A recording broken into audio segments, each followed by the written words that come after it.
Thank you, Antje, for the introduction, a kind one.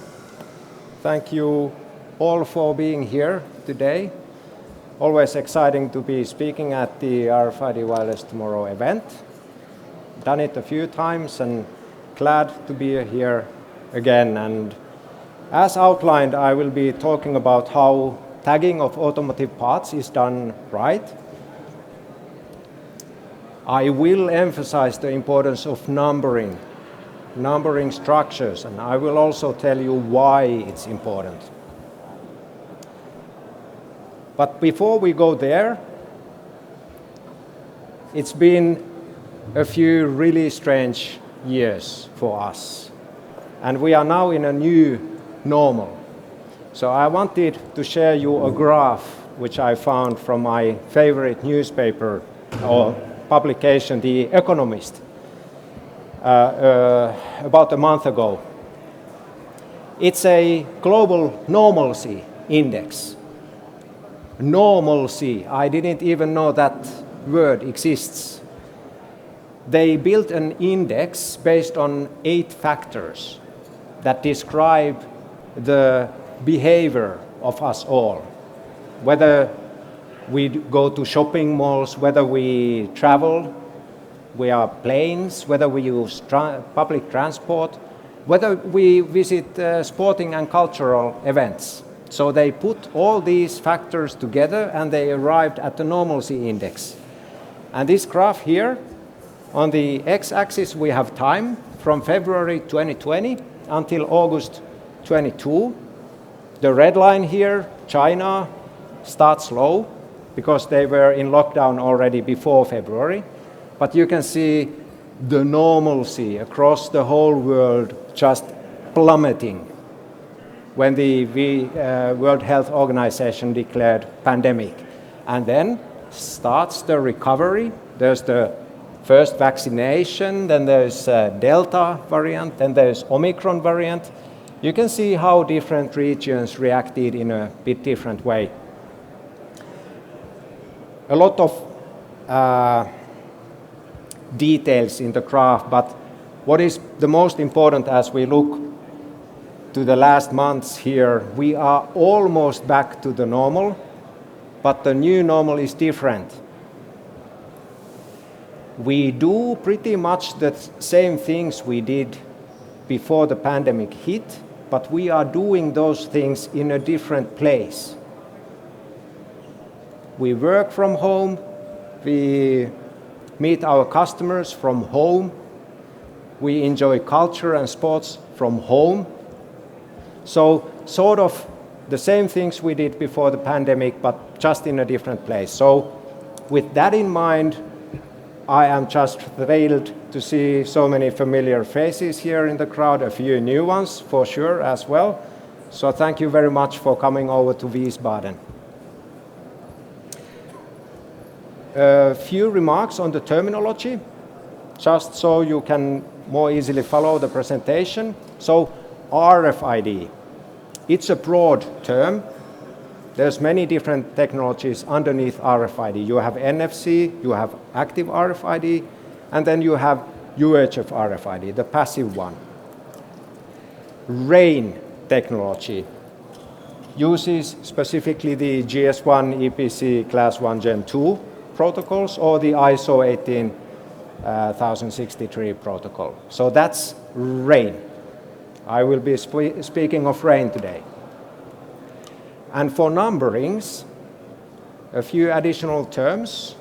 We have the GS1 world, where we talk of EPC, Electronic Product Code. And then on the ISO side, it's a different world than GS1. ISO is a different world. There we speak of UII, Unique Item Identifier. The same term that we use within the RAIN numbering system, which is underneath the ISO structure, or for many in Germany that follow the VDA standards, they talk of data identifier, DA. So a lot of different terms that may be confusing. I prepared this representation just to make you more comfortable with the different terms. My talking points for today, slightly maybe different than Antje was instructed to say. I'm not going to emphasize that much the applications after the automotive has gone out of the factory. Instead, I will emphasize the importance of numbering. And before I dive into the marvels of numbering structures, I need to explain you why numbering is so important. Hence, the story of tag clutter.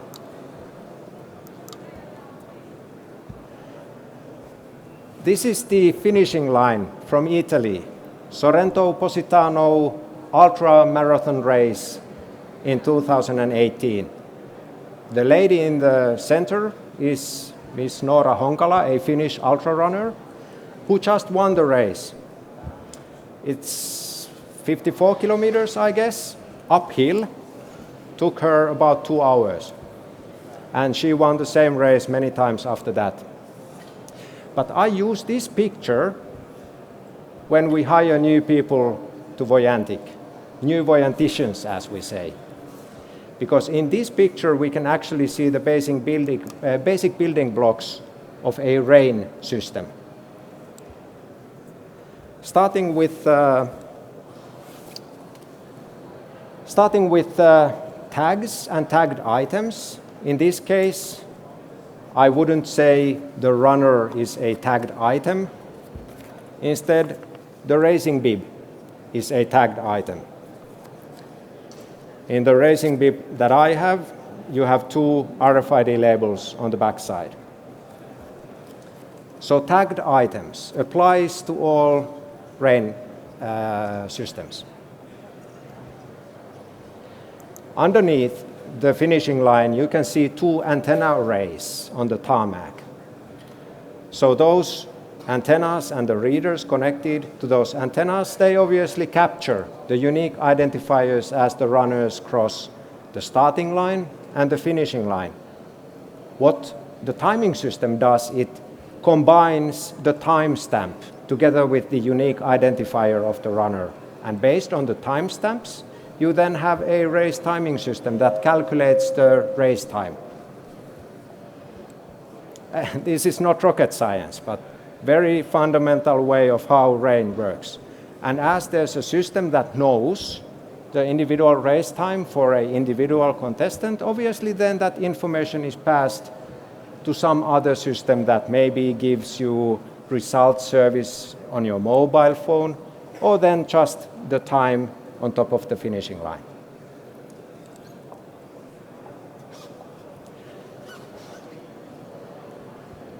For the first 10 years of this business, everything was simple. But now, as our industry is more successful, actually, there are many tags crossing the finishing line together with the contestants. You may have embedded RAIN tags on the shoes. You may have them on your shirt. You may have them on your trousers. So there's many tags passing the readers at the same time, and this is just sports race timing. The same, I guarantee, applies to automotive applications. And this is a phenomena that has several names, and tag clutter is one. Tag flooding is another, basically meaning that the readers can potentially see many other tags besides the ones you want to identify. Make sense? It's not a problem though, if correct numbering structures and standards are utilized, because then the readers can filter out all the tags that are not relevant to the application. But the sad truth is that quite many applications don't currently follow standards, or they follow standards but not in a way that is meant by the standard. Companies take shortcuts. Acid rain means a situation where you have an uncontrolled flood of different tags passing a reader at the same time, tags that you cannot efficiently filter out. And we don't want that. You don't want that. And your customers sure won't want that. So how do we avoid such a situation? Proceeding finally to the 3 tips of today, starting with getting the numbering right. I'm going to show you basic 4 steps that you can follow and your customers should follow in order to get the numbering right. It starts with selecting the right numbering standard. Basically 2 alternatives. Either you are with GS1, or then you follow the ISO world. If you are with GS1 EPC, then toggle bit, technical jargon, but toggle bit is set at 0. For the ISO, unique item identifier, you have to put toggle bit as 1. I will come back to this. Step number 2. Get your company identifier, company identification number, SIN. Just get it, please. How to do it? Now, if you are following the GS1 world, you call up GS1. You explain what you do, you get your company identification number and probably 100 pages of other documentation that you need to follow. If you follow the ISO world, though, unique item identifier, you have a couple of options. You can follow the RAIN Alliance numbering system. You simply click onto the RAIN Alliance website and you apply for your SIN. And you get it in a few days. Doesn't cost much. If you are following VDA standard, for example, the 5510, then you call up Odette or Dunnett Bradstreet to get your company identification number. That was the step number 2. So you want a company identification number. Step number 3, figure out the number format. Now, here you can see a simplified representation of what you have in the memory bank 01. It's much more than only the EPC or UII. It starts with a PC word, follows with the actual payload. I will talk more about the actual payload as the 4th step. Now, let's look at the UII. So many end users might just think that this is all I need. You know, a identifier that I put on the smart label. I then use that identifier to look up for additional information from a back-end system of some sort, information system, ERP, whatever that may be. And basically, yes, that is your approach number 1, identifier only. And depending on which numbering standard you follow, that identifier is either very specifically explained, or then you have more freedom to operate and construct it as you will. The second approach is to make up a identifier, but also add other useful information on the UII itself. That useful information, if you have service functions for automotive products or airplanes or something like that, it might be useful to store manufacturing dates, expiry dates, tooling info, tolerances, other useful information on the tag itself. And the idea here is that you just construct your number so that you have the unique item identifier, maybe a bit shorter one, and then you put in the additional bits of information that you can access simply with your reader without a back-end system or the connectivity, because you cannot assume you have that connectivity in all the places that maintenance activities take place. Again, the choice is yours. You have these alternatives. Just figure out the numbering format. And the final step. And this final step is the one that many get wrong, okay? So as you have taken the standard in the PC word, which is in front of the unique item identifier, set the toggle bit first. Many don't know that actually the toggle bit is by default set at 0 for the GS1 world. So if you are following the ISO standard, it has to be set at 1. Then you define the application family identifier. You get that from the different numbering service providers.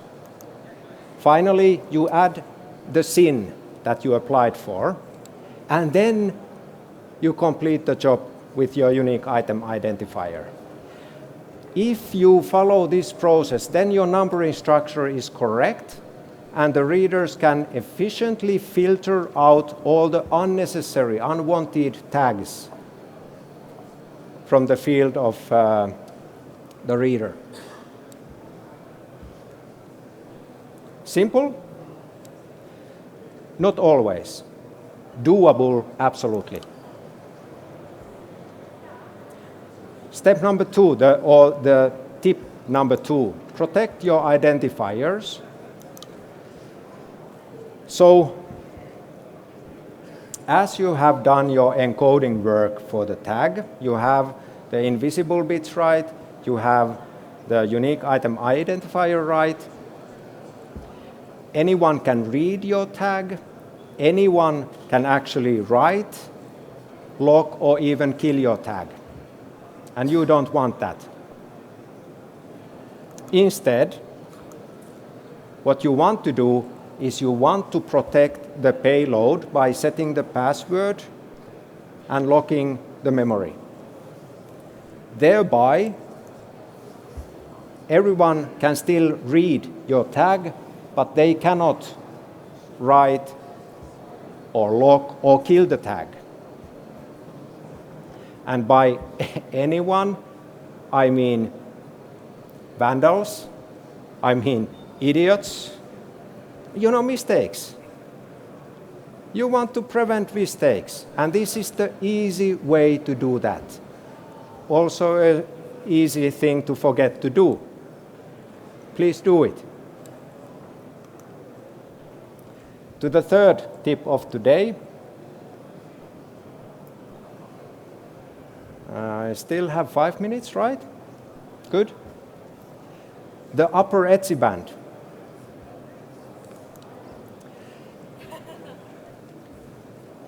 Traditionally, everybody in this industry knows that in Europe we use the ETSI frequencies, 866 to 868, and elsewhere we mostly use the FCC band or some narrower band between 902, 928 megahertz. So here I'm focusing x-axis 902 to 928 megahertz. And what is new? What is new since many years and what our industry fought really hard for is the upper ETSI band, which is nicely in the center of this global harmonized frequency band. Why is it important? Let's compare quickly. Lower ETSI, upper ETSI, different numbers on the transmit side, channel spacing, channel width, number of channels, and so forth. If we look behind the numbers, what are they telling us? You get more read range. You get faster transmission from the reader to the tag. You get faster transmission from the tag back to the reader.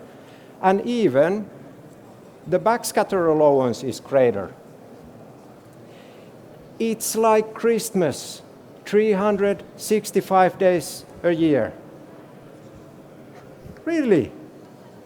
And the sad truth today is that most of the deployments in Europe are using the lower band, which is like a highway. And the new band, the upper band, is like a German Autobahn. It really is beautiful. And it's empty. And many of you know there's reasons why it's empty. My wish is that tomorrow, in the future, we will have heavy traffic on both the bands. And again, we fought hard for these bands. So it's better to start utilizing those. My recommendation for many of you, specifically the end users, is to make sure that the applications that you are investing in today are upgradable to utilize the upper ETSI band as it becomes available. Simple specifications issue. Let your tagging service providers and let your reader service providers know that, hey, you want to use the upper band in the future when the regulations change here in Germany and in a few other European countries.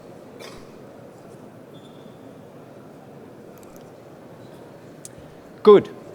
Those were the 3 tips. So numbering structure, protect your payload, and prepare to utilize the upper ETSI band. My final controversial thought: why do you add labels on cars? Because actually, there are many labels in the cars already. You have tags all around your car. They are in the seats. They are in the parts. They are in the bumpers. In fact, one bumper can have several labels on it. It's crazy. The car is driving with, what, tens of labels in it already. Great job, all those guys who are providing labels. But why would you want to add yet another label there to identify the car? So just as an idea, how about if you utilize the tags that are already there? If the numbering structures are correct, you can see who put the tag there, and maybe some further information that you can utilize to build your own application. So make good use of the tags that are already in there. That's really it for my presentation. The company Voyantic, we are at the booth behind this counter. If you want to learn more about us, please approach the bench. We have Antti, Hannele, Janne, and Lasse. It's like a poem. Oh, and Jussi. So we are over there. Please come visit us, because our mission is to help you guys excel with RFID. That's what we've done for 18 years. That's what we will be doing for the next 100 years, right? That's it. Thank you so much for your interest. And we might have some time for questions. Thank you so much, Juho. This was a very helpful talk with lots of actionable advice. The solution that you presented, or the help that you've provided, is that easy to put in place for a community, let's say, or for an event like a marathon? Or is it more difficult than what people do at the moment? Doing the right thing and doing things right. On the first time, it can be difficult, again, because many just think that on a tagged item you have the unique identifier. My message today is that please consider all the invisible bits that specify the application family and the company that produced the item. First time around it can seem a bit complex, but over time that's the only way to do things right. And whatever application one would build for an exhibition, yeah, absolutely doable. Absolutely doable. It's not difficult. It's just the lack of knowledge, lack of information, in part also lack of proper guidance from the standards organizations, how to do it simply. Thank you. Very good Sure. to know. Thank you, Juho, again. Thank you very much. See you all around.